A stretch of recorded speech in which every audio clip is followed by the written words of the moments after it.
The vampire king stood tall, his gaze heavy with disdain, while in the throne room, the once proud human king fell to his knees, his subjects pressed against the floor behind him. The man held out his crown with trembling hands, begging forgiveness for the sins of his ancestors and offering his throne, his land, and his kingdom itself, if only his life might be spared.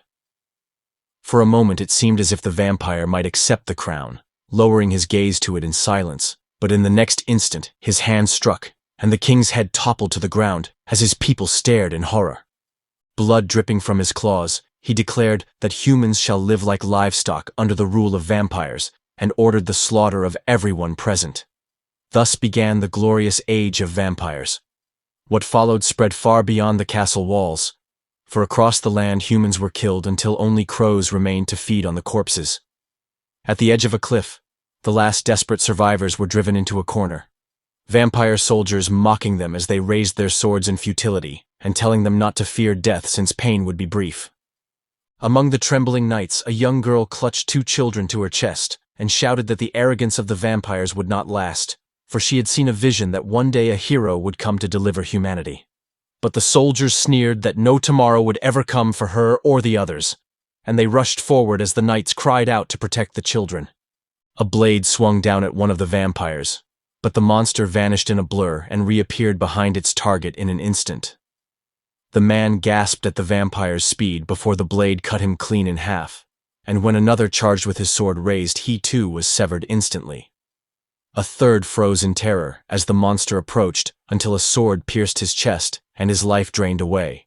And even when an elderly knight struck desperately from behind, the vampire caught the steel with his bare fingers, snapped it in two, and cut him down in the same motion. Only a handful of humans remained when the vampire turned on them, promising to end them quickly, and as he raised his blade above the girl and her crying children, a sound echoed from the distance. Heavy steps rumbled through the haze as a figure appeared in the gloom, a knight clad in full armor with a single red eye glowing beneath the helm, burning with killing intent. The knight quickened his pace, each stomp rattling the ground until with a sudden leap he soared forward. One vampire mocked the idea that a human would dare face them, but in the blink of an eye the knight was already upon him, pummeling him into the ground in an explosion of snow and obliterating his body. The other stared in disbelief that a man could cross more than 30 feet in a single bound, then charged in fury and drove his sword through the knight's chest. The earth cratered around them from the strike, yet the knight did not fall. His fingers twitched, and with chilling calm, he reached up to seize the vampire by the face before lifting him into the air. Before the creature could comprehend what was happening, the knight drove his fist through its chest, blood and bone bursting out the other side. The body collapsed, lifeless, as the surviving humans watched in awe, and the girl whispered that their hero had finally come. But when they pleaded with him to save them, he only told them to walk 3 miles ahead to reach the Holy Land and make the journey themselves. The girl cried out that he must be the chosen one sent by God, but the knight tilted his head as if amused and slowly removed his helm. It was not the face of a savior, but a grotesque patchwork of stitches and screws pulled into a grin, and to make matters worse, his nose slid off and fell to the ground. As he bent to pick it up, the survivors recoiled in horror, calling him a monster, and fled into the night. The knight watched them go with quiet satisfaction, and in the darkness of that age, a strange rumor began to spread of a figure neither man nor hero who stood against the vampires.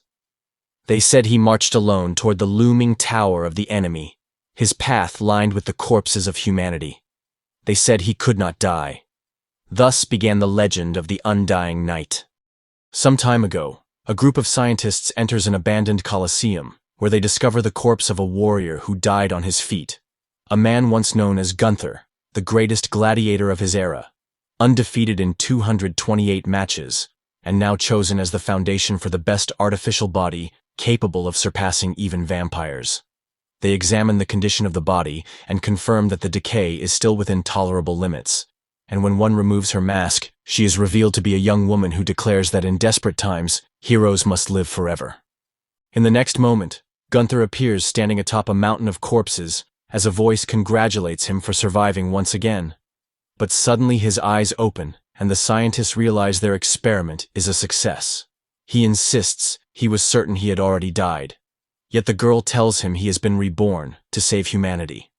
When they bring him a mirror, he sees himself hanging from chains, limbless and disfigured, and calls himself a monster, but she reassures him that he is mankind's last hope. They explain that embedded within his brain is a life-sustaining apparatus that prevents him from dying even if his body is torn apart, and that with prosthetic limbs made of specially engineered muscles, he will be able to fight as well as, if not better than, the vampires themselves. He asks if this is truly why they brought him back, and they confirm it is, urging him to fight for humanity. Instead of agreeing, he says he has a condition and asks one of them to come closer. When the bald general leans in, Gunther traps him between his thighs and demands to be released, declaring that he became the greatest warrior because he never hesitated to kill, and that humans are just as rotten as vampires, proof being that they would ask him to fight in such a state. He adds that he only values his own life, and presses harder on the bald man's head and warns that unless they give him arms and legs, he will crush their general where he stands. But the girl calmly raises a watch and tells him he has only 4 seconds left as she begins a countdown. Confused, he demands to know what she means when suddenly pain racks his body, and darkness swallows him. When he wakes again, they explain that the fuel that keeps him alive is not his own strength, but the essence of a living human. He sees the tube linking the back of his skull to the girl's chest, and she introduces herself as Aryan, telling him that once the connection is cut, he can only move for 2 hours, since she is the only human battery whose transplant has succeeded.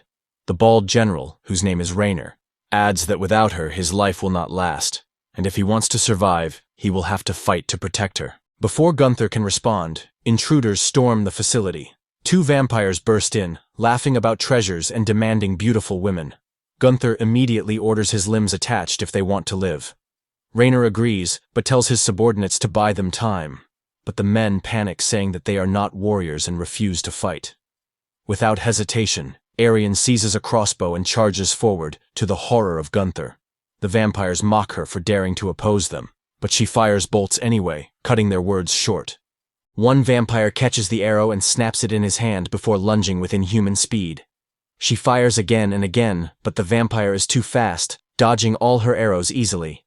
Before she can reload her crossbow, he is already upon her and kicks her hard into a wall. Lifting her by the throat, her attacker sneers that she is quite beautiful, while another snarls that he wants her too. The 2 begin fighting over her like predators, but before they can decide, Gunther appears and smashes one of their skulls with a devastating kick, the impact sending the creature crashing into the wall behind. He scolds Aryan for fighting so recklessly, but even as she gasps for air, the vampire reforms and stands up again. Gunther notices the creature has not died, and Aryan shouts that unless their hearts are destroyed, vampires regenerate endlessly. When the monster attacks, Gunther pushes her aside and takes the blow directly, claws sinking into his chest, but he grins through the pain and sends him flying with a single strike. The second vampire lunges for Aryan, but Gunther intercepts him with a brutal headbutt that rockets him backward, overwhelming both with raw strength. Aryan and Rainer watch in awe, realizing that he is not only using his new body well, but actually avoiding striking at their hearts, dragging out the fight as if savoring it. At last he pins one of them against the wall and the creature trembles, asking if humans have created a monster. Gunther calls it pathetic that those words should be his last and raises his fist. But before the blow lands, the vampire begs for a truce and promises to make an offer he is certain they will want to hear. Gunther decides to hear the vampire out, and the creature warns that if they are killed, their lord Benzel will know and return to avenge them within the hour. Gunther questions why such a figure would bother, and the vampire explains that Benzel is the only one in the world who loves them, so if Aryan is handed over, the rest will be spared. Gunther dismisses the offer and mocks them by saying he could give them the bald general instead. But when the creature snarls that Rainer is worthless, Gunther ends the discussion with a brutal strike and declares that the negotiations are over. He strikes down the second vampire just as easily and then demands to know who Benzel really is. Aryan answers that Benzel is a high-ranking vampire and begins to explain the hierarchy of their kind. At the top are the purebloods, vampires born as such from the beginning. Beneath them the high ranks, born of purebloods. And finally the low ranks, created from the blood of high ranks, like the two they had just fought. She adds that high ranks are rare and vulnerable to sunlight, yet their power still eclipses human logic. Raynor warns that they should already be preparing for Benzel's arrival, but Arion presses Gunther to answer whether he will truly fight alongside them. He reflects only briefly before saying that his own life is all that matters. But since survival leaves him little choice, he will cooperate for now. Arion thanks him, and as Gunther asks to reconnect to her power, she stops him to present a gift. Soon he is clad in full body armor, Raynor proudly admitting he designed it after many drafts, though Gunther scoffs that it looks old-fashioned. Arion explains that it is forged with mithril, reinforced to minimize the damage he will undoubtedly take since he is slower than vampires, and she shows him the red indicators on his wrists that measure the time he has left once charged. Gunther studies them briefly, before asking if it truly lasts only 2 hours, and Arion admits that is all he can expect. Before she can say more, heavy pounding echoes overhead, rattling the place and shaking dust loose from the ceiling. Gunther mutters that something is coming, and from the booming rhythm it sounds massive, which shocks Raynor since only 40 minutes have passed. Gunther orders Arion to cut the connection and asks about escape routes, but she admits the catacombs have only a single entrance and exit. He curses that she should have said so earlier as the pounding grows louder until the entire room trembles, then lowers his helm and orders them to stay behind him. At last the doorway shudders, and 3 monstrous heads peer through the opening, their hungry eyes fixed on the humans within. They declare that this is the group who killed their family, and Gunther calmly confirms that he is the one who dealt with them. To his surprise, the heads praise his strength, calling it impressive for a human, but urge him to pity the poor souls and beg forgiveness. Gunther only glances sideways at Raynor and mutters that Benzel seems unhinged, while the bald general steps forward and apologizes for the slaughter, insisting that since they lost comrades on both sides, they should leave it at that. For a moment, Benzel seems willing, but then he declares that he and his brood swore an oath to Lord Julius to kill all humans in this world. Gunther is unsurprised and clenches his fist, asking Benzel if he truly thinks he can accomplish that when even he himself seems too much for the vampire to handle, but Benzel only laughs. He calls humans amusing and says that low-rank vampires exist only to guard their superiors during daylight, for without the sun, no one could ever kill him. More faces creep out from the doorway. His form stretches forward into the light until they see his true body, a towering mass of hundreds of faces stitched together by flowing blood, earning him the title of Face Collector. Arion realizes that the faces are bound by veins of blood, meaning there must be a body hidden among them, and if they can destroy it, the rest will collapse. Suddenly Benzel lunges at her, a stream of faces crashing into the ground, but Gunther sweeps in and drags her aside, muttering that the vampire is much faster than he expected. He tells her to find safety, and just as another scientist is cornered by the faces and about to be devoured, Gunther punches through the wall of faces with a force so devastating that parts of the mass burst apart and disintegrate. He then unleashes a flurry of punches tearing holes through the writhing faces, declaring that if he cannot find the core, then he will simply destroy everything. As his blows rain down, Benzel watches in delight, praising his strength and wondering if there had ever been a human who could match such power. Then he answers his own question with a no, and asks Gunther if he is even human. Gunther replies that it is none of his business and delivers another blow. But to his surprise, he finds himself stuck as one of the faces clamps down on his fist, fangs sinking into his flesh as Benzel declares that the bite of his jaws is stronger than any strength a man can muster, and once caught, no prey can ever escape. Gunther tries to pull free and raises his other hand to strike, but another face seizes that arm as well, and then more pour in to coil around his legs until his entire body is trapped. Helpless, he hangs suspended as Benzel promises to show him true hell, and then he is dragged into the sea of shifting faces. In an abandoned landfill of garbage, a child once lay crying. His screams went unheard for days, and eventually they stopped, because there was no warmth of parents left to find, no care or comfort to cling to. All that remained was the instinct to survive. That same thought grips Gunther now as he hangs in the writhing prison of faces inside Benzel. The vampire's biting force is crushing, and he wonders if his limbs are already broken. He scans the shifting mass for an escape but finds nothing. There are too many layers, too many mouths gnashing at once.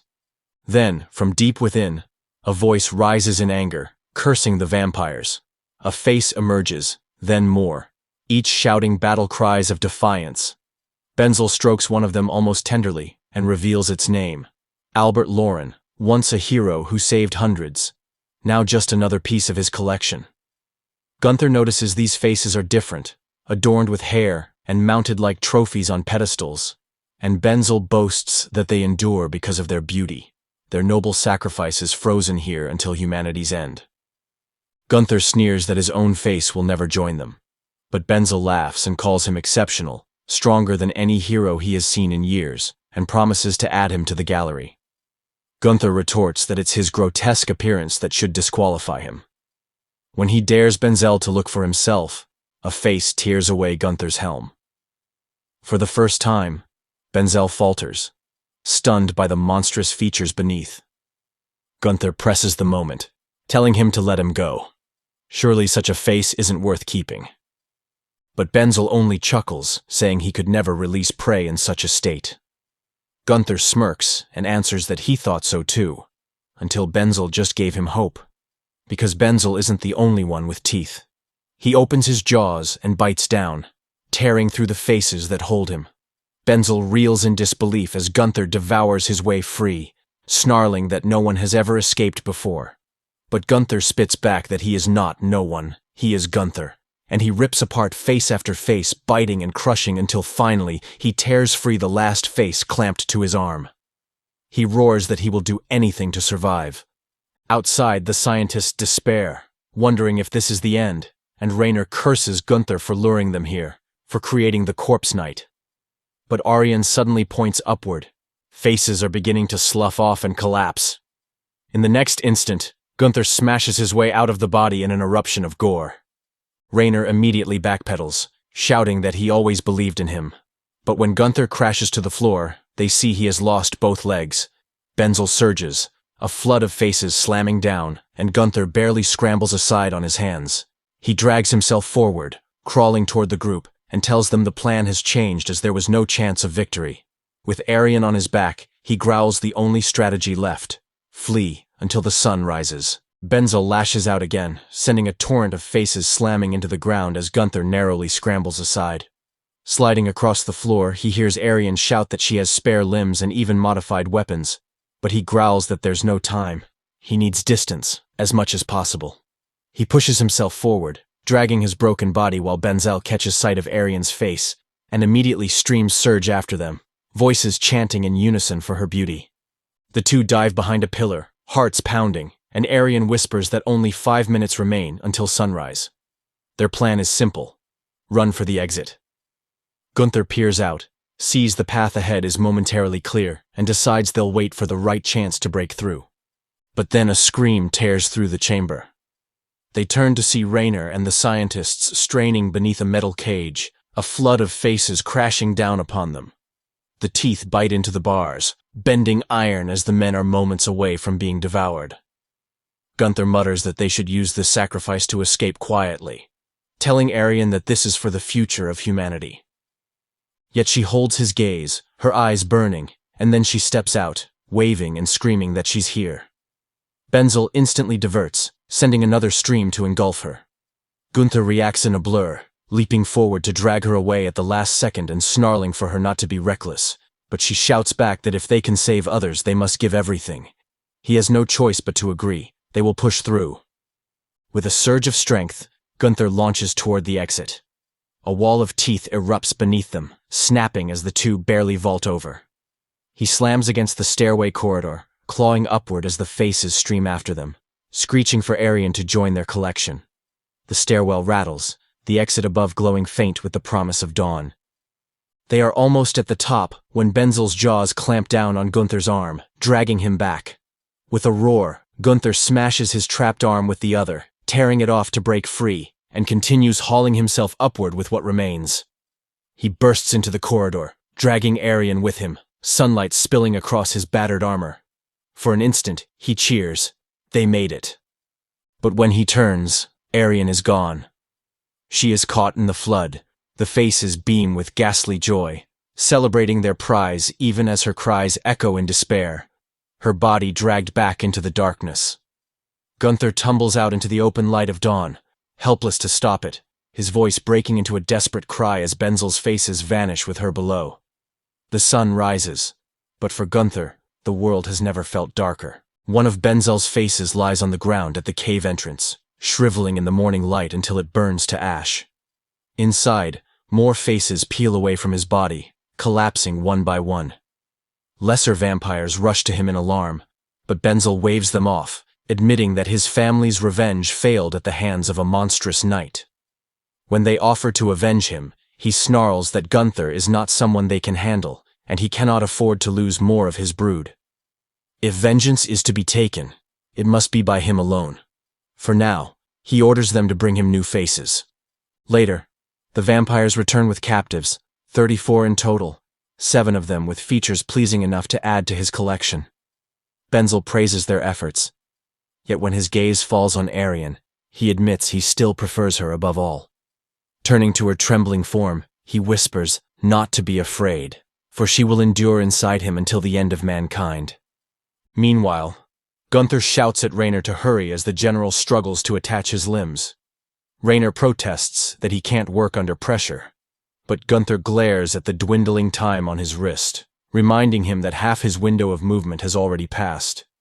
He asks if it's possible to survive without Arian, reasoning that another human battery could be made. Rainer rebukes him, demanding to know if he wouldn't try to save her first, and explains that it's impossible regardless. The device in Gunther's brain does not regenerate his corpse. It only feeds him power to move. Once his body reaches a certain level of decomposition, he cannot return. In 3 days he will rot completely, never to rise again. Rainer adds that this was why they built him here, in such a desperate place, because they discovered his death too late and had to rush without rest to reach him before he decayed. Even then, the chance of creating another powered human is slim, and without Arian, Gunther will most certainly die. When Gunther presses about the device inside his head, Rainer refuses, saying trust must come first, but he may reveal it later. At last, he finishes attaching the legs, but Gunther snaps that his right arm is still missing. Rainer replies that he prepared something special, a modified weapon still incomplete, designed for long-range combat, since Gunther himself admitted close quarters alone could not defeat Benzel. Looking at the weapon, Gunther grins in anticipation. Back inside the cavern, one of the male captives is shoved forward to Benzel. The man screams as the vampire emerges from the wall of faces, placing a clawed hand against his cheek. From Benzel's palm, threads of blood unravel, coiling around the captive's head until they engulf it completely. With a sharp pull, the man's head is torn free, his body dropping like a puppet with cut strings. Holding the stolen face, Benzel wills power into it, and the eyes snap open, staring in horror even as part of his collection. The captives recoil in terror, and then Benzel turns to Arian, his voice dripping with hunger. Her turn has come. Now, they will become one. If the night was humanity's hope, then this moment threatened to snuff it out forever. Arian doesn't flinch. Her eyes stay stiff and fearless, and Benzel smiles that such looks are his favorite. He loves to watch them crack, to see when resolve turns to fear. But Arian replies that the real terrifying truth is not her own fate. It's that no one has ever saved his heart. Benzel chuckles darkly, amused, and promises that she will repeat that line again and again when he mounts her face for display. Before he can continue, a villager breaks free, shouting as he charges with a knife, claiming he has waited for this moment to strike. In an instant, faces surge and pin him against the cavern wall, his body bound as the lesser vampires grovel to Benzel for failing to stop him. The man still roars in defiance, swearing that even if he fails, another will come to pierce Benzel's heart. Benzel leans closer, remarking that it is always a pleasure to meet such heroes, for their futile faith in humanity makes their deaths all the more amusing. He calls it a repugnant vanity, a lie humans tell themselves, and then he shows the captive his hand. He describes charging into a burning house, the suffocating heat, the feeling of melting flesh as he carried people out. For a brief time, he was hailed as a hero, but more often he was met with scorn and disgust. The villager spits that it's a lie, but Benzel unwraps the blood that conceals his head, revealing a horribly melted face. The man recoils in terror as Benzel recounts how those who once praised him recoiled in horror, branding him a monster. He was cast aside, betrayed by the very world he saved, and he grew to resent it for turning its back on him, all because of his face. Rewrapping himself in blood, Benzel tells the villager his sacrifice is meaningless because humans always turn on each other. But the man glares back and insists that no past justifies slaughter, that Benzel is nothing more than a murderer. Benzel sneers that one day he will understand, reaching to claim the man's face for his own. That is when a voice cuts through the cavern, saying he talks too much, and a projectile rips down from above, severing his arm in a spray of blood. At the top of the cavern stands Gunther, weapon smoking. He mutters about the accuracy rate since he can't aim, and Raynor answers from behind that this is exactly why he warned the weapon was still unfinished. Below, Arian breathes in relief to see him alive, and Gunther feels the same. He tells her flatly that he'd have killed her if she died. Benzel snarls that he is an idiot for crawling here with his own feet, clearly wanting death. But Gunther straightens, weapon reloading, and answers that it's the opposite. He has come to kill, and by the end of this fight only one of them will remain. On the way to the cavern, Raynor explains that the weapon is called a bone launcher, a cluster of living muscle wrapped around a spine carved from a wild ox's shin bone. The muscles pull tighter and tighter until they nearly tear, storing force, and then release it in a burst that fires bone spikes with more speed and power than any crossbow or ballista. 6 shots in total before the muscles burn out and the weapon becomes useless. Gunther only grunts that it will at least let him keep his distance from Benzel. Raynor warns that distance alone won't save them, because even if they escape when sunlight comes, the lesser vampires will not relent. If Benzel falls, however, every vampire born of his bloodline will collapse with him. Still, Raynor doubts it can be done so quickly. Gunther crouches, then launches himself skyward in a great bound, shouting back that Raynor may die here, but he himself will surely live, his silhouette soaring toward the cavern. Back inside the cavern, his wrist gauge shows only 15 minutes left. He braces his modified arm and mutters that it's cutting close. Benzel rumbles that the weapon is amusing, but stacking his faces together into a wall will make a barrier no spike can pierce. Gunther fires, the projectile tearing a hole clean through the mass of faces and leaving a gaping wound in Benzel's body. He missed the core again, but his aim is improving. The next shot, he swears, will end it. Benzel orders his brood to stay clear, but they protest that they are faster than him and will pin Gunther down. He allows it, adding for them to be careful, and the lesser vampires surge forward. Gunther lowers the launcher and cracks his fist down on the first who reaches him, smashing the vampire into the ground so hard the body caves in on itself. Another leaps from behind, seizing him in a chokehold, declaring that they will not be defeated. Gunther grips the creature's skull and squeezes until it bursts like rotten fruit, blood spraying as he hurls the body into an oncoming stream of faces. He crouches low and leaps aside, the faces slamming into the ground where he stood, shattering stone. More vampires charge, clawing and slashing without fear, and Gunther meets them head-on, unleashing a flurry of blows. One after another they crumple, their devotion stronger than fear, rushing to die at Benzel's command. At last, a dying vampire clamps onto his leg and gasps that Benzel is the only one who treated them with dignity, and for that, they vowed their lives. Benzel's voice cuts through the cavern, commending the sacrifice. Then a flood of faces hover above Gunther, and fangs sink into his skull. This time, Benzel snarls he will bite off the knight's head first. Gunther fires his bone launcher upward, the spike tearing through the mass clamped onto his skull, and with a savage kick, he crushes the vampire still clinging to his leg. He leaps aside as Benzel's faces slam into the ground where he stood, stone shattering under the impact, and he reminds himself to be careful. Only 3 shots remain. He studies the seething mass, hundreds of identical faces twisting and shrieking, yet he cannot tell which hides Benzel's core. Suddenly, Arian begins shouting Benzel's name, confusing him, and the lesser vampires scramble to silence her without marring her face. Gunther wonders what she is doing, even as another creature claws across his chest, and he answers with a brutal punch that drives it into the earth. Another surge of faces lashes out, forcing him to leap backward and sprint as the stream chases him. But still Arian continues to cry out, louder, more desperate. Gunther wonders if she has lost her mind, until her words sting the air, calling Benzel a monster, and among the countless faces one grimaces. Benzel laughs at her defiance, but Arian tells Gunther to look closer, to see how certain faces flinch an instant before the others, for those are the ones closest to the true body. A lesser vampire clamps its hand over her mouth, yet even as it does, another spike blasts through the mass and rips a gaping hole that reveals the truth. Gunther's eyes narrow. She is right, some faces do move first, and through the wound he sees where Benzel hides within. But Benzel warns him it will not matter, for if the strike does not succeed the first time, the core will vanish among the swarm and never be found again. Already the monster begins to regenerate, blood weaving new threads. But even as he does, his body falters, nerves severed and slow to mend. Gunther steps forward, his voice cold, telling him there will be no chance to recover, because he still has 2 shots left. And this time, he will give everything. The next spike flies and tears away Benzel's arm.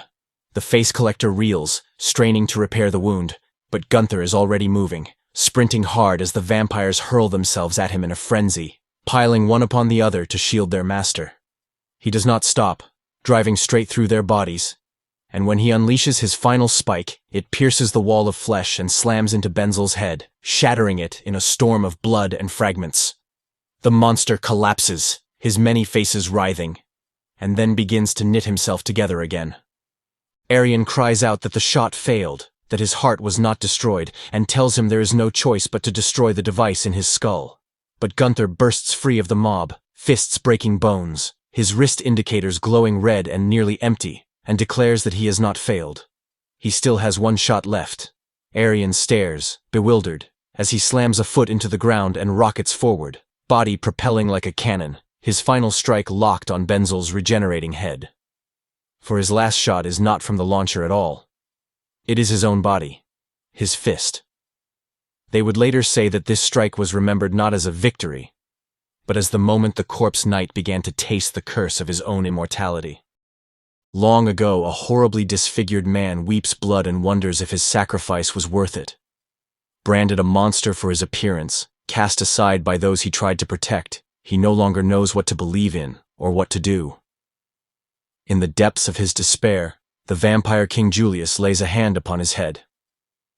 Julius tells him that he has been watching for a long time, that he wishes to create a new world, but the process will be cruel and filled with pain, and he needs men like him. Benzel asks what kind of world he means, but the answer remains hidden from us. Whatever Julius whispers moves him deeply. When Julius extends his hand, Benzel takes it, pledging himself to the king's vision. The vision fades, and Gunther's fist pierces Benzel's heart. Gunther smiles through blood and exhaustion, declaring victory, while Benzel in his final moments laments that he truly had wanted to become a hero, even with a face as monstrous as Gunther's.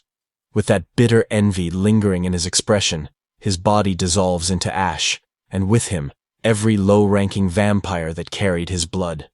Gunther collapses and loses consciousness. When he wakes again, he is aboard a caravan, still tethered to Arian, who cautions him not to move recklessly. She thanks him for his struggle, reminding him that they saved countless lives because of his fight, while Raynor marvels that he felled a high-ranking vampire in such a short time. Gunther admits it was close, and asks if all the low-rank vampires truly died, and they confirm that everyone bound by Benzel's bloodline disintegrated alongside him. Gunther remarks that it would be easier to eliminate the high ranks directly, and in theory it would. But Arian reminds him that Julius, the last pure-blood vampire, vanished after killing the Emperor and has not been seen in battle since. Gunther muses that it is strange, for vampires must feed on humans to live, and if their goal is to slaughter all humans, then their own survival makes no sense. Yet the only choice for humanity is to keep fighting, to endure day by day. They tell him their next destination is the headquarters, the last surviving city of mankind, known as the Holy Land, where survivors gather and where the research that built Gunther's body first began. It is said to have endured for 100 years without falling. But when the caravan crests the ridge, the city of Bahal lies ahead, not in defiant glory, but already swallowed in flames. Fire rages across its walls, smoke rising into the sky, and the so-called last hope of humanity burns before their eyes. Gunther gazes at the inferno and finds it almost amusing that mankind's last sanctuary should greet him not with salvation, but with ruin. Far away, a young white-haired vampire sleeps restlessly until he bolts awake, screaming that Benzel is dead. Panic floods his voice as he cries that the enemy has come to kill him, but his mother gathers him into her arms and soothes him like a child, whispering that there is no enemy here. Her voice falters as she admits it is sad news, for Benzel was reckless but still loved among their kind, though she finds it hard to believe that a human could have killed him. She turns toward the shadows, where Julius sits silently, and asks what must be done. Julius calls her by name, Yen, and commands her to discover who struck Benzel down. With a nod, she vanishes in a blur of speed, leaving the room cold in her absence. Elsewhere, the city of Bahal is introduced. Called the Holy Land, it is a fortress of human survival for 100 years, its strength drawn not from trade or wealth, but from the perfection of its geography. Perched on the edge of the continent, the city is self-sufficient in food, guarded by mountains on one side and storm-racked seas on the other. Only a single bridge leads to its gates, a choke point that allows its defenders to resist even when outnumbered tenfold. For generations, Bahal has been the last sanctuary of mankind. Yet as Gunther's group approaches, flames already devour its towers. The knight looks upon the raging fire and says the city has just been destroyed. At the gates, Raynor finds an old comrade, a soldier named Leonard. He clasps Raynor's hand warmly, relieved to see him alive, but blushes awkwardly when his eyes fall on Arion. When he turns to Gunther, however, his gaze hardens at the sight of the cord linking him to Arion, and his voice is laced with disdain. Gunther bristles at the look and demands to know who he is, but Raynor interjects, introducing him as the commander of Bahal's wall guard. Leonard waves them inside. Within the makeshift outpost, Gunther asks why the city looks so devastated, and Leonard explains that they were forced to abandon the outer bridge. Raynor presses him, saying that with Benzel defeated the city should have been spared, but Leonard only stares in disbelief. When Gunther mutters that he was the one who killed Benzel, Leonard's eyes narrow with scorn. He explains that the invasion only worsened after they left, a host unlike any they had ever seen, vampires twisted into unnatural shapes, tearing through their defenses. He falters mid-sentence, covering his mouth as the memory of the massacre grips him. Though they managed to block the main gate, he says, the city cannot withstand another assault, and he pleads for Gunther to stand at the bridge and hold it until repairs can be made. Gunther refuses coldly, insisting he belongs at the rear while others fight in front, and that the soldiers can serve as the shields. Fury breaks across Leonard's face as he shouts that Gunther lives only because 136 men sacrificed their lives as failed experiments to become human batteries. Because researchers gave their lives to create his limbs. Because soldiers bled to protect this city while he was remade. Leonard says Gunther is just a gladiator who knows nothing of sacrifice, and that the one who should have become a corpse knight was him, and not Gunther. Gunther walks past him without breaking stride, leans close, and whispers venom in his ear, calling him worthless. Rage explodes in Leonard's eyes. He tears his sword from his belt and charges at the corpse knight, steel flashing in the dim light. The next moment, Leonard comes flying out of the building, crashing into the street and leaving nearby soldiers stunned as they rush to his aid. Inside, Arion scolds Gunther for acting recklessly while they remain connected, but he only shrugs and says it was self-defense. By sunset, Leonard returns, his body wrapped in bandages with a brace around his neck and arm. As the tension settles, Arion tells Gunther that no matter how strong he is, he cannot stand alone, because creating and maintaining his modified body demands resources and manpower. Even artificial limbs rot, she explains, and without a steady supply line, the corpse knight cannot endure. Her resolve is firm. She wants to save as many people as possible and defend the Holy Land to keep their survival intact. Gunther yawns and waves her off, asking instead to see his weapons. Raynor surprises them both when he admits there are only two. Leonard, with obvious shame, explains that most of their craftsmen were pulled to the defense and fire brigades, leaving little time to forge anything new. Gunther tries out the first, a grotesque arm tipped with jaws for fingers, and sneers that they could at least have given him something functional. Then he attaches another, a shield arm, which Arian demonstrates can shift size, resist fire, and hold stronger than steel. Gunther admits it is not bad, though he asks when he will receive another bone launcher. Arian tells him the truth. It will take at least half a year to obtain the rare materials, and that is assuming war does not cut the supply further. Later, he chooses a sword to complete his arsenal and declares himself ready. Arian urges him not to take Leonard's bitterness to heart, reminding him that out of 100 candidates he alone was chosen as the most suitable to become the Corpse Knight, the one who could save the world. Gunther retorts that he never cared about saving the world, and the words seem to sadden her. But then, almost against himself, he blurts out the resentment Leonard had voiced, that 136 had already died trying to become what she is, the only living human battery. He asks why she had risked it after seeing so many lives lost. Arian answers simply that it was what had to be done. Gunther only shakes his head, saying he cannot understand. Night falls, the city wrapped in uneasy silence, broken only by waves crashing against the harbor.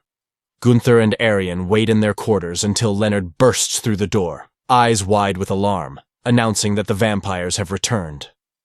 Moments later, out on the far side of the bridge, Gunther yanks the cord from his head as Arian grips his arm and tells him he must come back alive no matter what. He considers her words as he fastens his helmet into place and steps forward. The sword slides free in one hand, the steel catching what little light remains. His shield arm shifts open with a hiss of gears as he marches onto the stone. Through the slit of his helmet, his eye narrows with a cold gleam as he vows to tear apart whatever comes. From the dark forest ahead, rustling stirs, and a silhouette staggers into view. Its body twitches unnaturally as it lurches into the open. The creature lets out a chilling gasp and laughs, remarking that tonight's audience is only one man. Gunther narrows his eyes at the figure in the distance. Its movements are strange, twitching and jerking as if the body doesn't know how to move, yet it isn't fast. He crouches low, ready to leap, deciding to finish it in a single blow once it comes close enough. The creature tilts her head unnaturally, welcoming her audience as her body twists like a contortionist. She introduces herself as Evelyn, her voice lilting as though on stage, and begins to announce the title of today's performance. But before she can finish, Gunther is already airborne, his sword cleaving through her body as he declares the fight over in one stroke. He rolls to a halt, expecting the feel of steel slicing flesh, yet nothing. His strike was true, but there was no resistance at all. From the floor, Evelyn coils like a dancer, smiling as she tells him he is a rude audience who must follow the order of her show. Blood spills from her palm, and with a flourish, the first act begins. She calls it, "The King of the Pigs and the Choir of Dwarves." Her blood erupts into the air, spreading wide and shaping itself into the towering form of a circus tent. Gunther braces as the massive tent looms over him, and its entrance yawns open. A small, twisted figure bursts forth.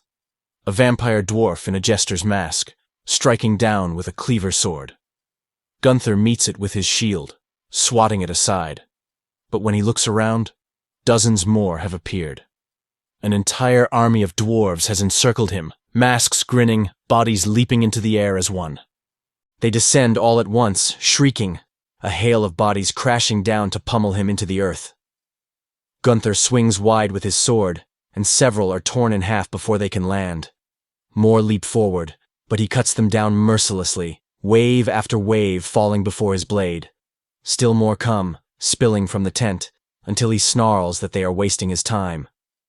With a single leap, he propels himself forward, cleaving straight through a wall of jester dwarves, aiming to reach the tent and cut the ringleader's throat. But as the curtains draw back, another monster steps onto the stage. A torrent of fire roars from the opening, and Gunther raises his shield against the blast. Out of the flames lumbers a massive pig crowned in gold, with a vampire jester perched on its head, grinning madly. Gunther realizes now the meaning of Evelyn's act. The crowned pig bellows, spewing more fire as the jester cackles that its flames can reduce anything to ash. Gunther digs his heels into the dirt, pressing against the torrent of fire, his shield glowing red with heat. The jester shrieks for the king pig to release even more power. Gunther lowers his stance, grips his sword tight and hurls it straight into the blaze. The weapon rips through the inferno, tearing the flames apart as it hurtles toward its mark, but it barely misses, embedding itself in the ground beyond. Before the jester can even register what's happening, Gunther follows. His body rockets forward, and his fist smashes through the wall of fire, driving clean through the crowned pig and its rider in one brutal strike. Flesh bursts apart, fragments scattering across the open sky. The remaining jesters freeze in shock. Gunther glares at them, mocking that their performance was nothing more than a trivial sideshow, before stepping past the corpses and striding toward the crimson tent. But the show was far from over, and what awaited inside would make even the pig and its jester seem like a harmless opening act. Inside the crimson tent, Gunther steps forward and finds Evelyn perched atop a jagged saw blade, like it were her throne. He glances at the surroundings, blood-forged props scattered like stage decor, and remarks that she has decorated the place with great taste. Evelyn bows as if accepting applause, telling him he is the first to reach this point, and for his honor, she has prepared a second act. But before she can finish her introduction, Gunther's sword flashes toward her face. She twists aside with languid grace, dodging as though it were part of the performance, and the ease of it grates on him. With a smile, she cuts her palm once more, and blood creeps up her arm and coils around her entire body, climbing higher until it eventually shrouds her face. From beneath the crimson veil, she announces the title of the act, Confession of the Suffering Clown Evelyn, and hopes her audience of one enjoys it. A tentacle of blood whips out, smashing into a crate and shattering wood, but Gunther severs it in a single stroke and charges forward. Evelyn vaults upward, and he drives his heels into the ground, launching shards of stone toward her in a storm of debris. She twists mid-air, contorting her body like a ribbon dancer, slipping through the storm untouched. Her jaws part wide, and from her mouth she draws two blades, lunging at Gunther with a jab. Gunther raises his shield, steel ringing as their weapons collide, and suddenly the tent is alive with sparks, as sword meets sword. Evelyn dances around his strikes, her blade work flowing like a dance routine, each slash met by Gunther's shield or sword.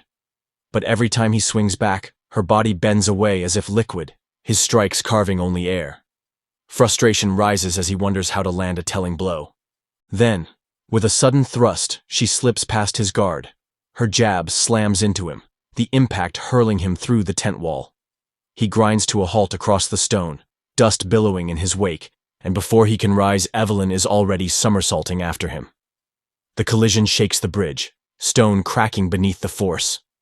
From atop the city walls, Leonard watches through a telescope, dust clouding the view as the two clash.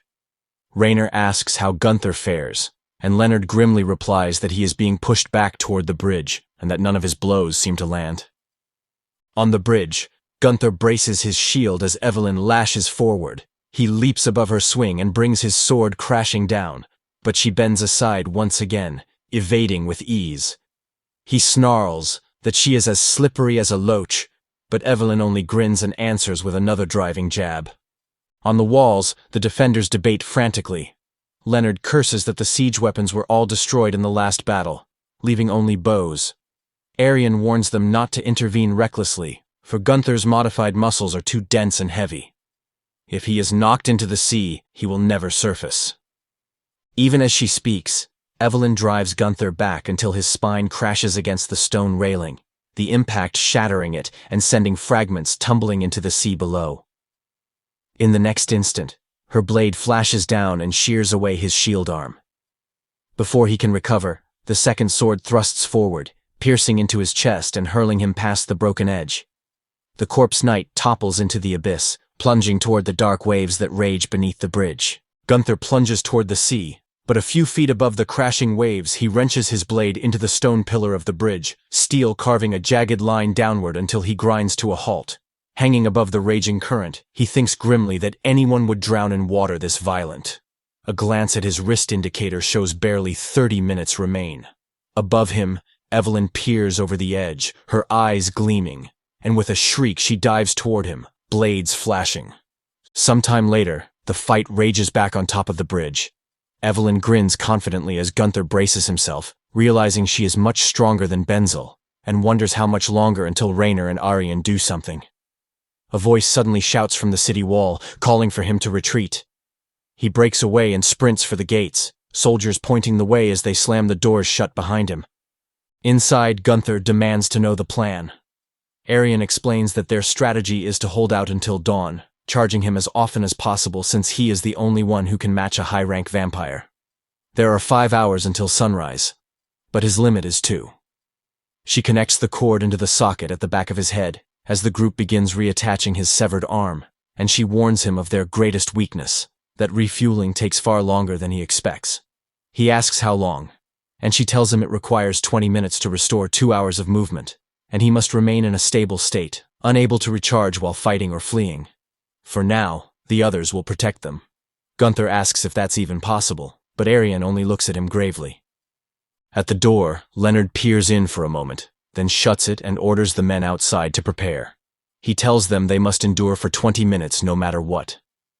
Hearing the rallying cry, Gunther protests to Rainer that ordinary soldiers don't stand a chance after what they've seen, that waiting 20 minutes means certain death.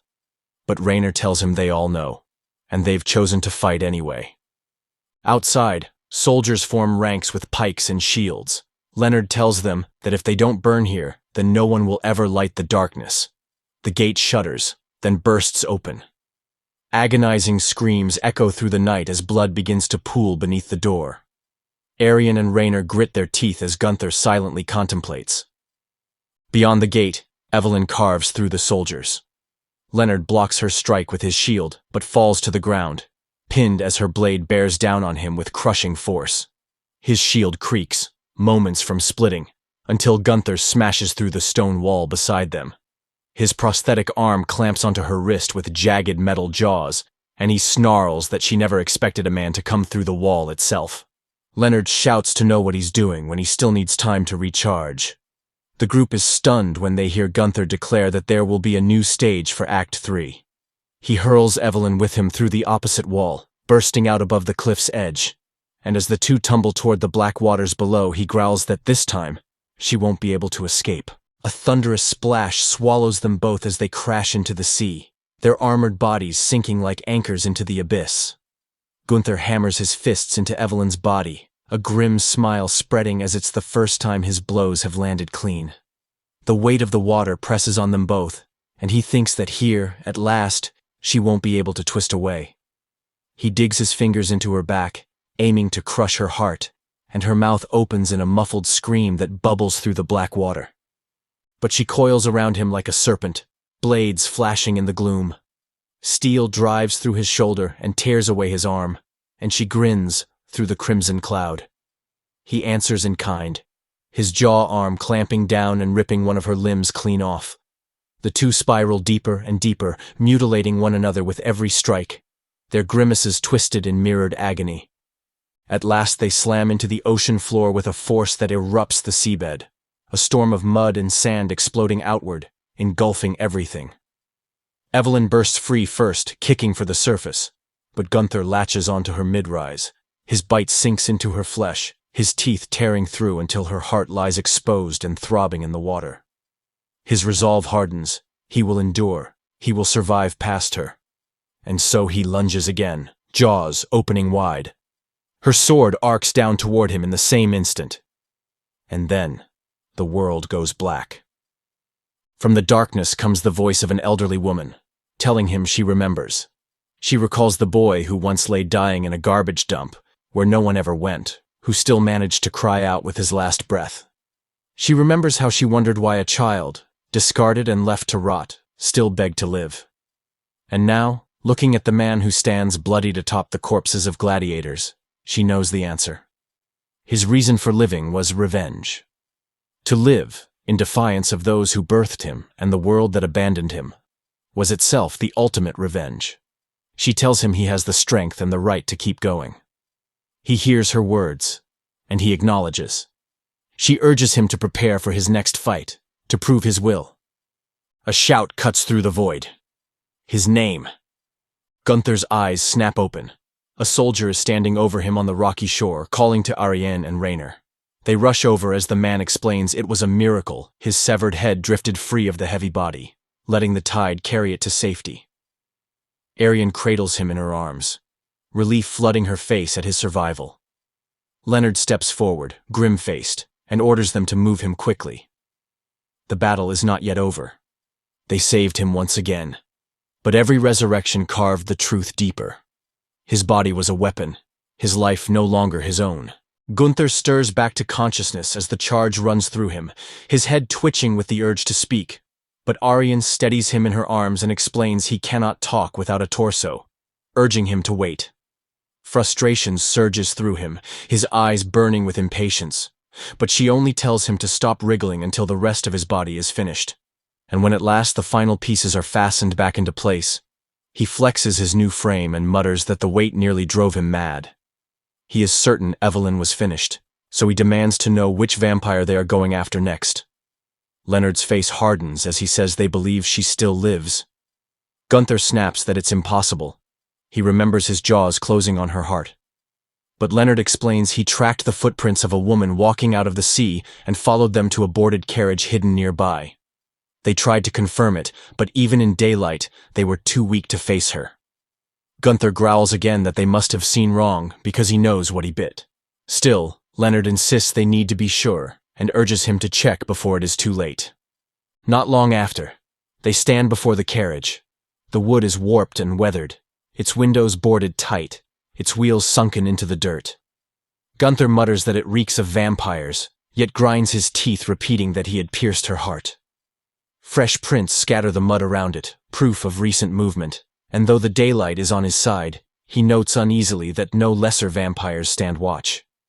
He approaches warily, and as he reaches for the handle, the door creaks open on its own. The inside is pitch black. He steps through, blade raised, but the moment the door slams shut behind him, he hears them. Pig squeals, mocking, inhuman. Shadows dart, claws swiping. He slashes one away, blocks another with his shield, then drives his sword forward and sends one crashing through the wall. Light floods in, and dangling in his grip is a stunted dwarf vampire in a jester's mask. More of them shuffle into view, all masked, all grinning. They recognize him as the one who slew their king pig, and he sneers that they are far too weak to face him.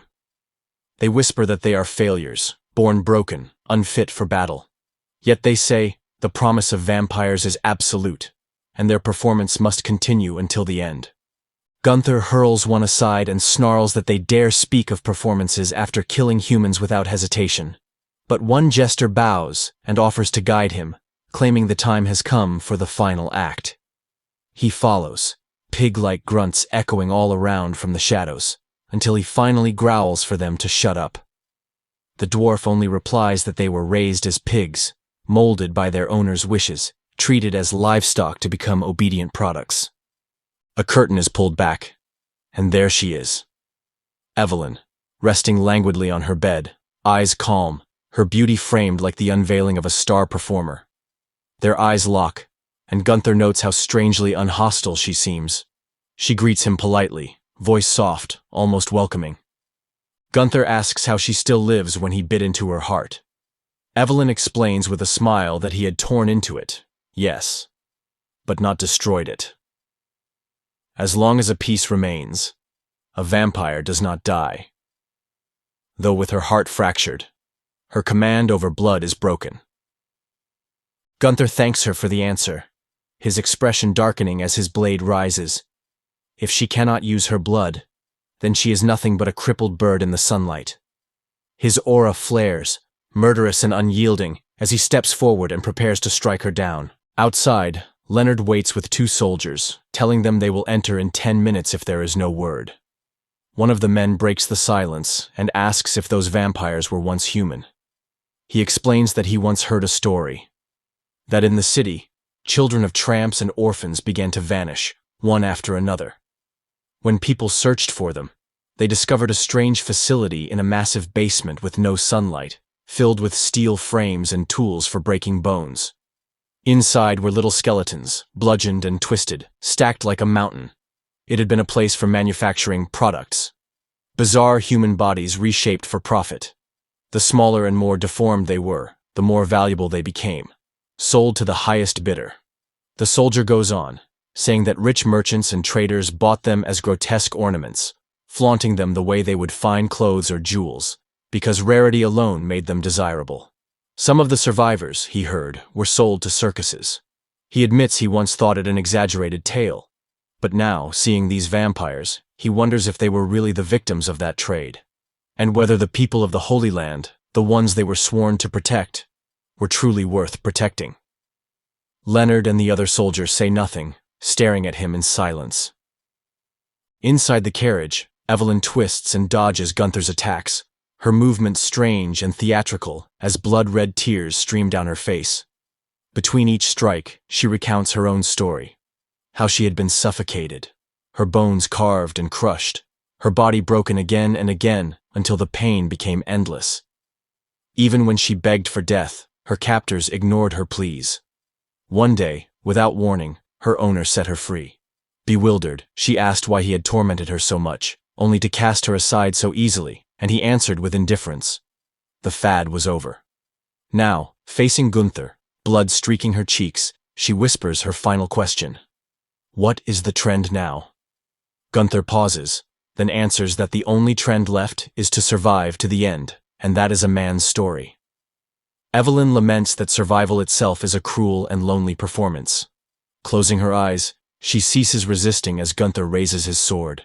The carriage erupts in a blast, sunlight piercing the broken timbers as her body and the lesser vampires with her disintegrate to ash, filling the air in a burning haze. Gunther walks out through the blaze, grim and silent. Far away on a remote island, two villagers speak of rumors carried on the sea wind. One says that two high-ranking vampires have already been slain in Bahal. He believes the city must have built some kind of weapon, and warns that the survivors are already moving toward it in great numbers. The other asks how many high vampires there were in total. The man answers 8, which means 6 remain, and they are likely converging even now. He wonders if they should help, but his companion laughs and calls him mad for caring about a city that sees their small island as nothing more than rat droppings. He adds cheerfully that since the island is surrounded by sea, they will be safer than Bahal if an attack comes. Besides, he says, vampires hate water. But then, the ground begins to quake with heavy footsteps.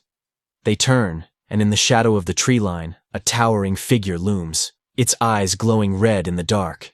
And so the legend spread, that for every high vampire cut down, the night itself would grow darker, until the world learned what it meant to face the last 6. The next day the city is holding a festival and the group is dressed up in ballroom attire. Gunther scowls at the absurdity of celebrating while everything lies in ruins. But Arian explains that the festival is to honor the slaying of 2 high-ranking vampires, and more importantly because the queen herself is visiting Bahal.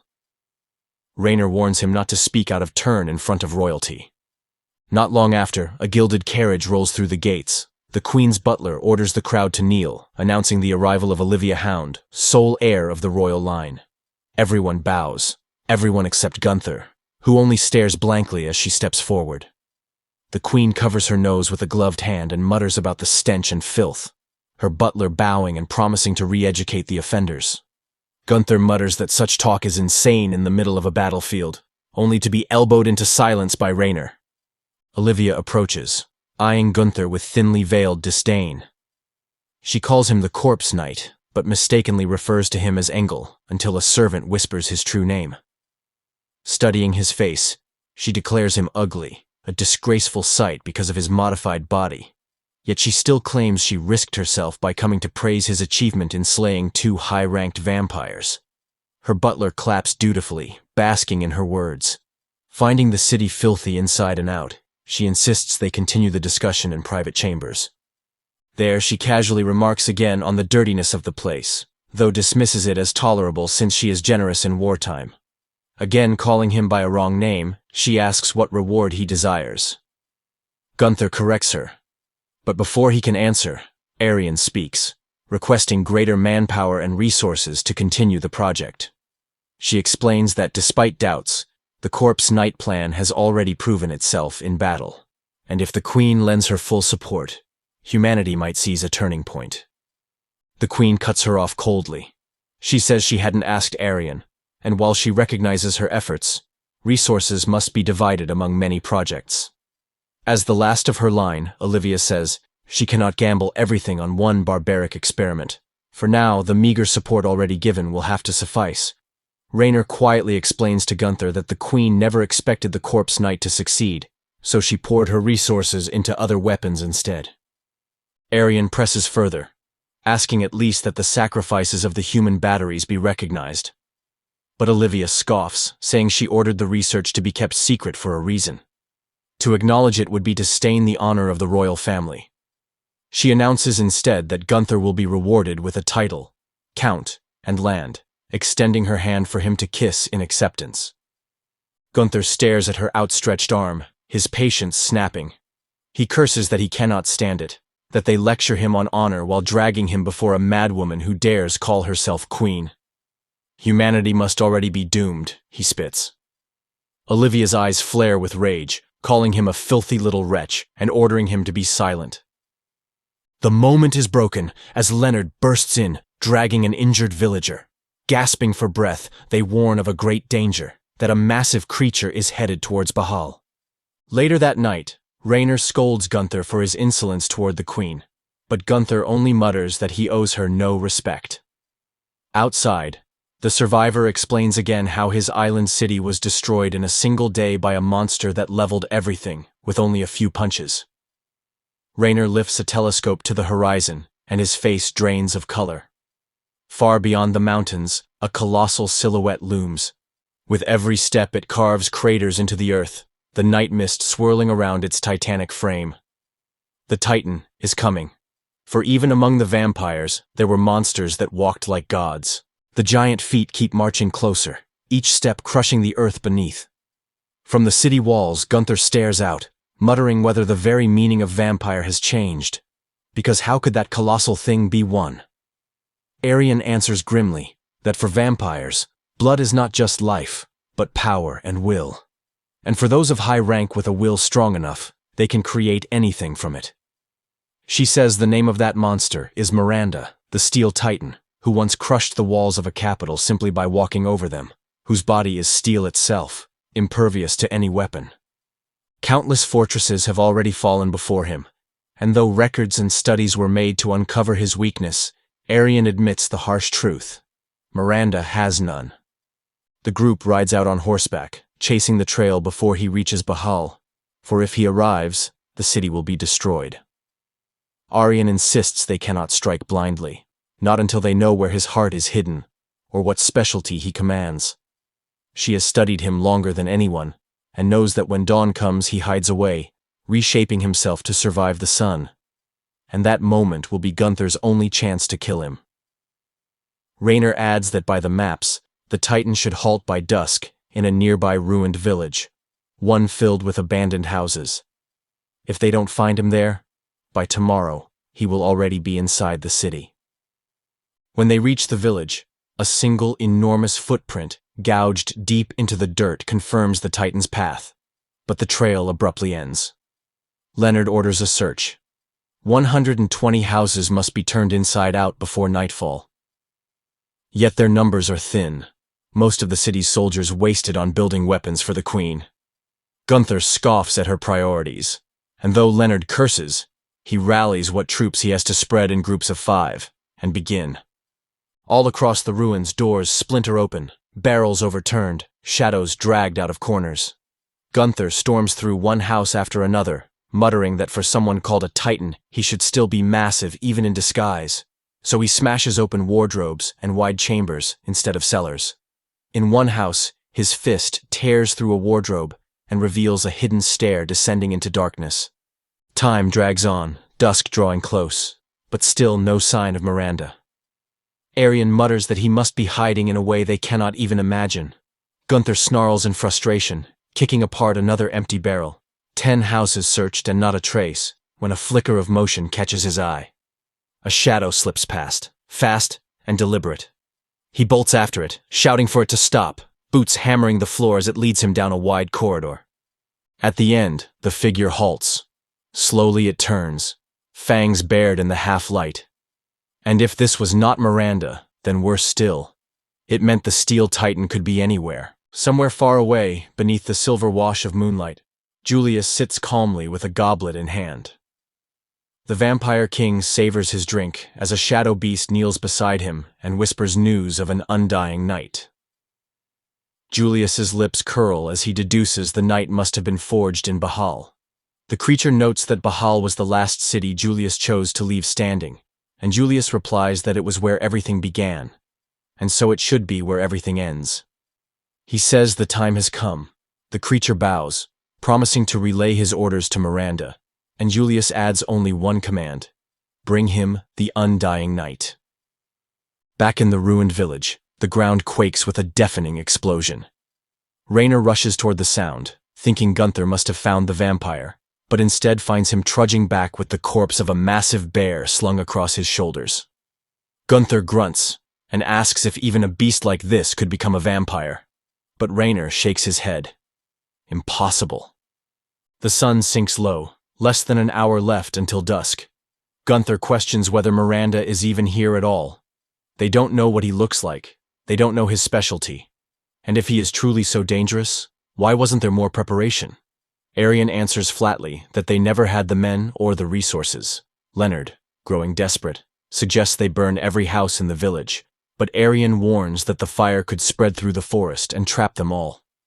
Their arguing builds until Rainer silences them, shouting that they cannot give up. Because if they fail here, Bahal will be next. His voice shakes with conviction as he vows to prevent the city's destruction. Then, as if remembering something, he bolts off, muttering that there was one place he hadn't checked closely enough. Gunther blinks in surprise at the outburst, and Leonard mutters that Rainer has family in the city, a daughter he treasures more than anything.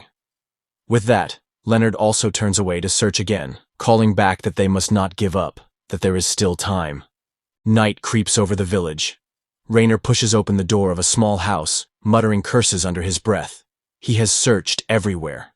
Then, from behind, he hears a sound. A faint scrape. A soft thud. His eyes dart toward a small red chest sitting amidst empty crates. He stares as it shifts. From outside, the silence shatters. The roof explodes in a storm of wood and dust as a grotesque mass of flesh bursts upward, hurling Rainer into the street. Arian and Gunther spin toward the blast and rush to drag him to safety.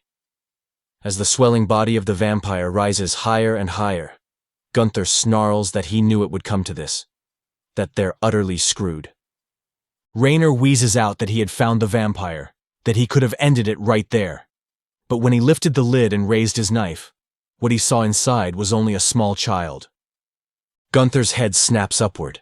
The trembling mass above surges and swells, eyes blazing blood red, fury consuming its frame as it towers into a titan. Miranda roars, pulling back his colossal fist, and as the night trembles around them, he drives it down toward the heroes with earth-splitting force. The titan's fist crashes down with the weight of a mountain, the ground convulsing under the blow.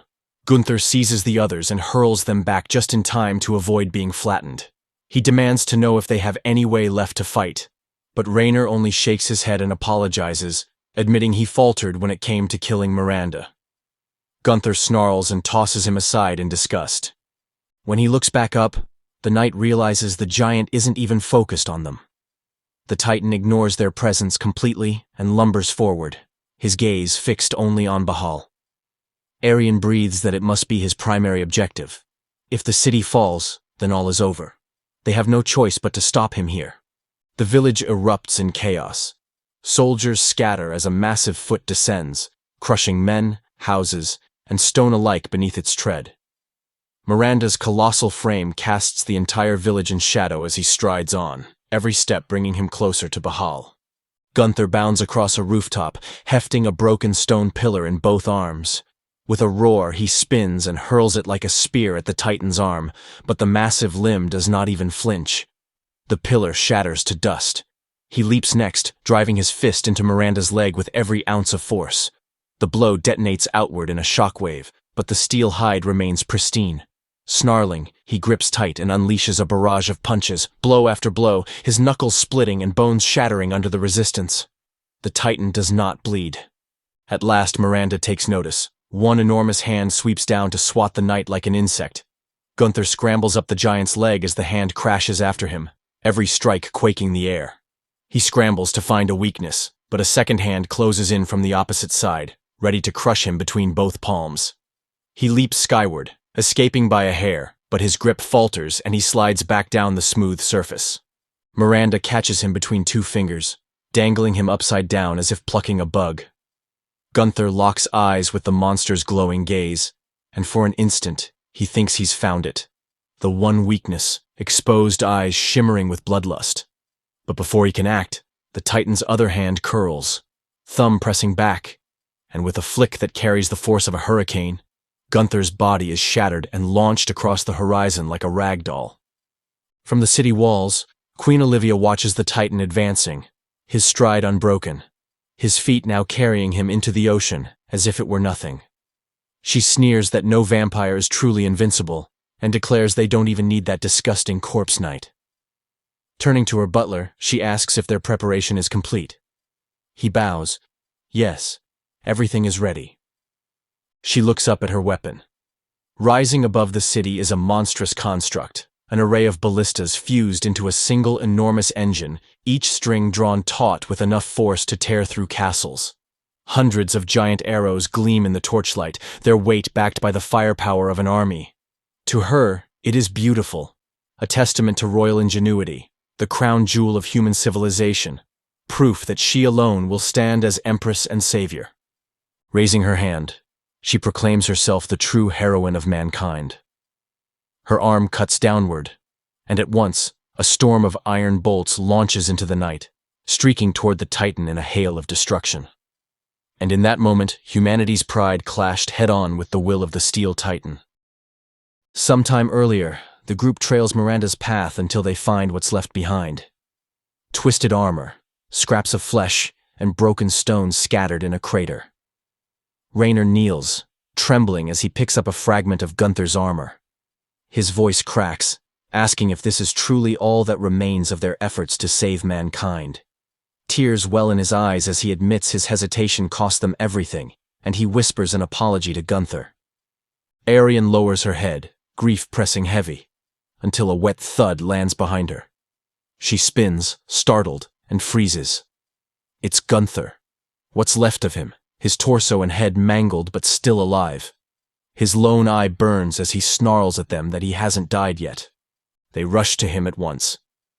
Arian cradles his ruined form, her voice breaking as she says she thought she'd lost him. A horse-drawn carriage rattles back toward the city at full speed, Gunther propped inside. Each word is a struggle. He growls something about the Titan's eyes and mouth, but Raynor frowns, not understanding. He even mutters that Gunther sounds like he's deflating, which only makes the knight's glare sharper. Arian, listening closely, realizes what he means. Damaging the eyes won't matter unless they reach the heart. Finally, Gunther rasps something clearer, and Raynor's eyes widen in shock. He means to enter the Titan's body through the eyes. Arian seizes on it at once. It's reckless, but it could work. The problem is reaching the head. Before they can speak further, a storm of noise cuts them off. Outside, 1,000 arrows streak through the sky, screaming across the sea like thunder. From behind the walls, the great ballista roars. They slam into Miranda in a deafening storm, sparks flying, shafts snapping as his body disappears in a haze of splintered wood and water spray. The fog clears. The Titan still stands. His massive arm lowers from before his face, broken bolts tumbling from his steel-hard skin into the sea. Unfazed, he steps forward. A soldier stammers to the queen that the giant is still moving. She demands the next plan, but even her butler has no answer. Her hands clench, her teeth grind, rage flickers in her eyes. The Titan wades onto land, his steps shattering stone and toppling towers. The ground quakes with every stride. Meanwhile, Gunther's group stumbles into Bahal's castle halls. Even as the walls tremble around them, Raynor drowns in guilt, until he hears a voice cry out, "Father!" His daughter, Audrey, barrels into him and throws her arms around his waist, teary but happy that he's alive. Raynor stares, stunned. He asks why she hasn't evacuated as ordered, but Audrey stands tall, her burly frame lifting him almost off his feet. She insists that if they fled, there'd be no one left to build the corpse knight's body, and declares she's stronger than him now. So he doesn't need to worry. He can only gape at her, torn between duty and fear. Then she turns to Gunther, meeting his gaze with excitement. She extends a hand, saying she's long wanted to meet him, then blushes, apologizing when she sees he has no arm to shake. Arian cuts in urgently, telling her to fix his body immediately and craft him a climbing weapon for the Titan. Audrey nods and moves to prepare, when the castle wall shatters like paper. A colossal leg crashes through, sweeping stone and steel aside. Raynor freezes as Audrey and her fellow researchers are dragged outward, pinned against Miranda's shin as the Titan tramples straight through the castle itself. The castle stone crumbles, and Audrey slips into the void, but at the last moment Raynor seizes her hand. He begs her to hold on as his arms tremble with the strain, promising he will pull her up. But Audrey only shakes her head, saying he no longer has the strength. Lifting Gunther's torso in her free hand, she insists her father take it instead. Better to save the knight than waste effort on her. Raynor shouts back that she is worth far more than any weapon, but before he can pull her to safety, the ledge collapses beneath them both. They plunge downward together, until Gunther surges forward, his jaw arm snapping onto Raynor's forearm. With his other hand clinging to the stone, he holds all three of them above the abyss. A muffled word about his body escapes his lips, and though Raynor doesn't understand, he whispers his thanks. Outside, the Titan continues his advance. People scatter in terror as Leonard bellows for civilians to drop their belongings and evacuate toward the outskirts at once. On the ramparts, Queen Olivia appears, cool and composed amid the chaos. She asks Leonard how long they can hold, and he grimly admits not through the night. When she inquires after the corpse knight, Leonard explains that Gunther was preparing some other way to fight. The Queen scoffs, dismissing it as pointless. So this is it then. We'll all die together on this miserable island. At least when the city burns, there will be no one left to judge me. She turns on her heel, leaving Leonard speechless. Meanwhile, the researchers scramble to reassemble Gunther's body. Arian urges him that once the final attachment is complete, he must go out and fight without hesitation. Gunther flexes his new arm, its webbed fingers clamping tight onto Raynor's head to test their grip.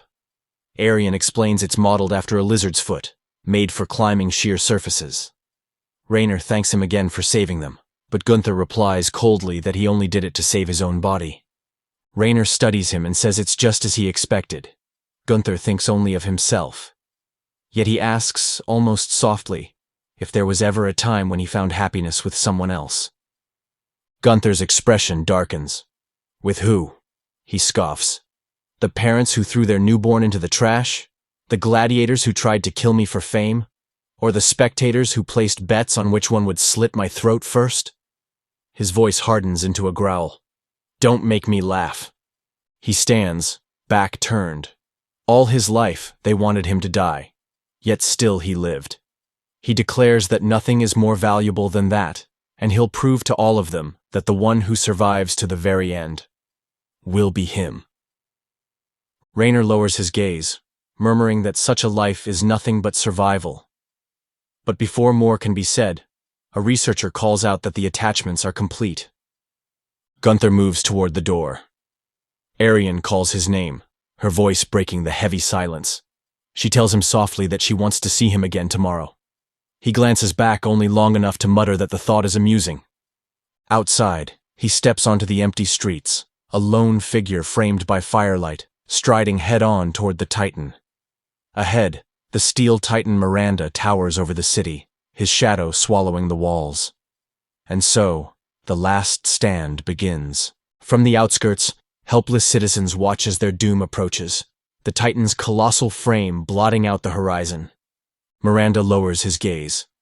Gunther is already sprinting up his massive knee, his body a blur against the steel hide. The giant's hand sweeps down to crush him, but Gunther vaults aside, latching onto its skin with his modified hand. Again and again, he hurls himself upward, clambering along the steel-hard ridges of its back, telling himself he only needs a little more. But before he can steady his grip, the enormous palm slams into its own spine. The impact rips him loose, blasting him from its body and hurling him into the ground below.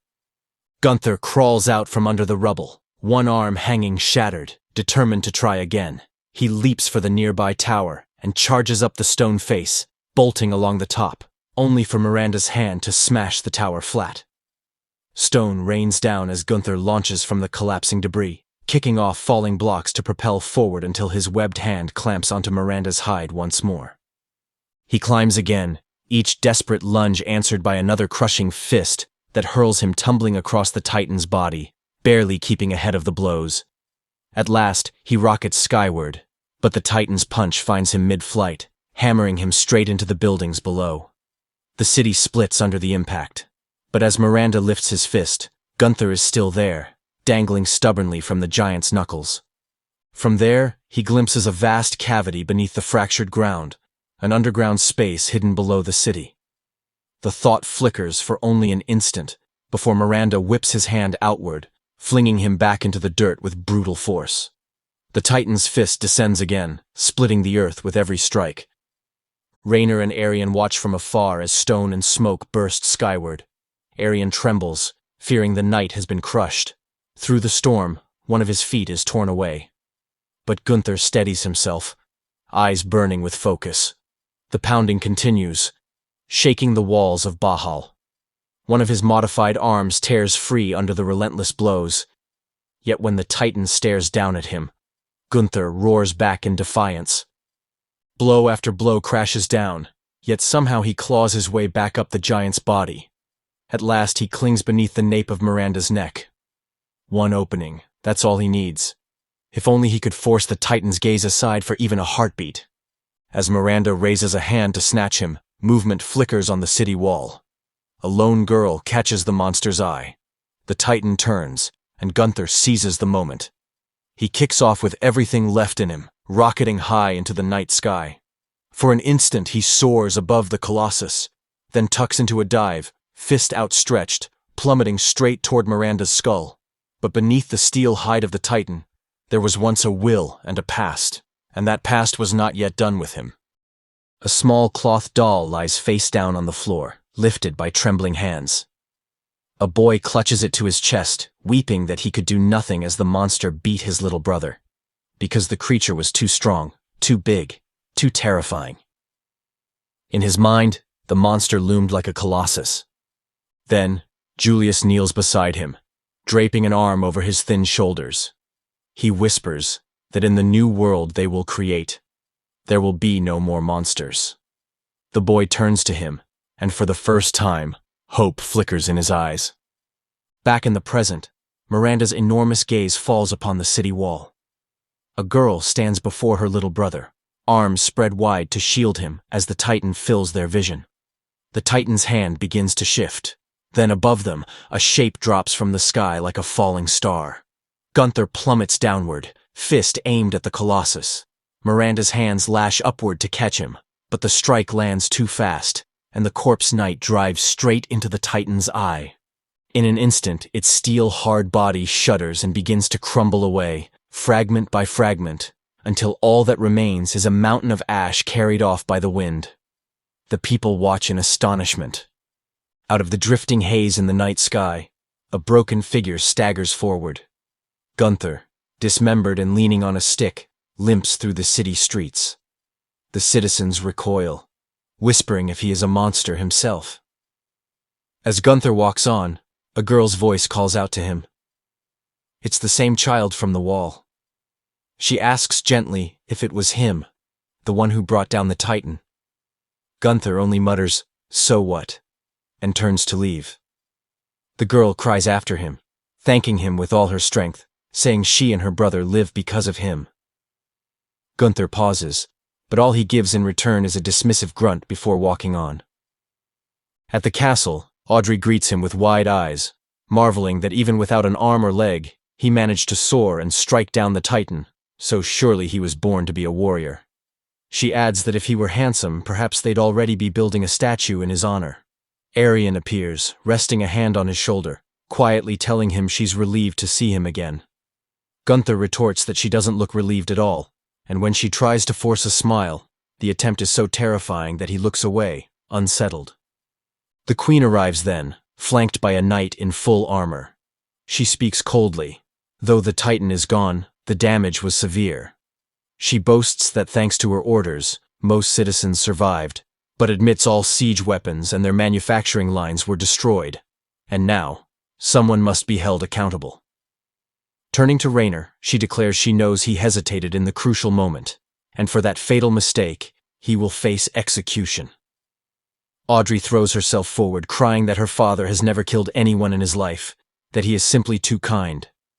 But the queen shakes her head, saying mercy has no place. Someone must pay. Gunther scoffs aloud, calling her a bitch. He says the Baldy may be a coward, but that can't be fixed. The real blame lies with those who squandered troops and resources for vanity. He disconnects his cord and steps forward, stick in hand. Standing face to face, he sneers that she simply cannot admit her faults before others. Her calm demeanor breaks into a frown, words of fury rising on her lips. When suddenly a voice cuts her off. A vampire's voice. He taunts her for still pretending at rulership, calling her princess. Both queen and knight whirl in shock. Gunther narrows his eyes, cursing that he never even sensed the intruder. In the next instant, Olivia watches, eyes wide, as Gunther's head topples from his shoulders. With a single, clean strike, the vampire has severed him from his body. As the head rolls to the floor, the high vampire steps forward and names himself. Belbrick Hound, the king's younger brother, the last true heir of the royal bloodline, the one who could not be king. Raising Gunther's head in his grasp, he declares that to honor his promise to Julius, he has come to claim the Undying Knight. And with that, a new shadow falls over Bahal, as Belbrick smiles with a satisfied grin. It would later be said that his legend had only just begun. Hit like and subscribe if you want to follow the Undying Knight's journey. Thank you for watching.